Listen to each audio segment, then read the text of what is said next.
नमामि शमीशाननिर्वाणरूपं विभुं व्यापकं ब्रह्मवेदस्वरूपम्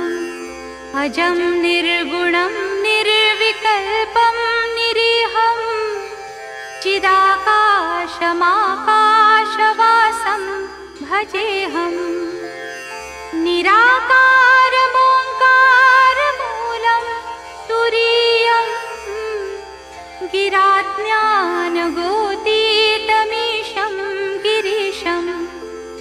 करालं महाकालं कृपालुं गुणागारसंसारपारं नतोऽहम् तुषाराद्रिसङ्काश गौरं गभीरं मनोभूतकोटिप्रभाश्रीशरीरं स्फुरन्मौलिकल्लोलिनी चारुगङ्गा लसद्भालबालेन्दुकण्ठे भुजङ्गा चलत्कुण्डलं भ्रूसुनेत्रं विशालं प्रसन्नाननं नीलकण्ठं दयालुं मृगाधीशचर्माम्बरं मुण्डमालं प्रियं शङ्करं सर्वनाथं भजामि प्रचण्डं प्रकृष्टं प्रगल्भं मरीशम्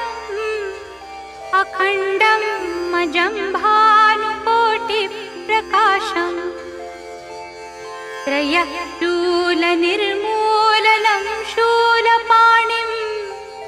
भजेऽहं भवानीपतिं भावगम्यं कलातीतकल्याणकल्पान्तकारी सदा सच्चिदानन्ददाता पुरारी चिदानन्दसन्दोहमोहापहारी प्रसीद प्रसीद प्रभो मन्मथारी न यावत् उमानाथ पादारविन्दं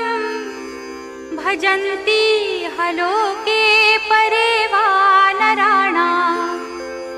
न तावत् सुखं शान्ति सन्तापनाशं प्रसीद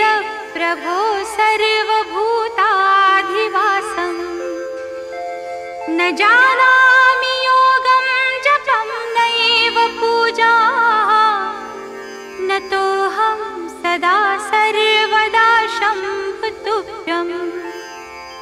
जराजन्म दुःखौघतातप्यमानं प्रभो पाहि शापान्नमामीश शम्भो रुद्राष्टकमिदं प्रोक्तं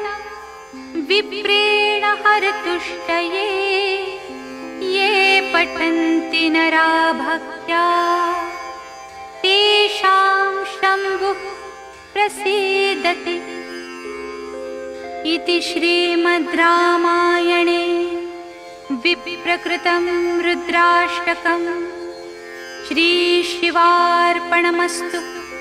ॐ शान्ति शान्ति शान्ति।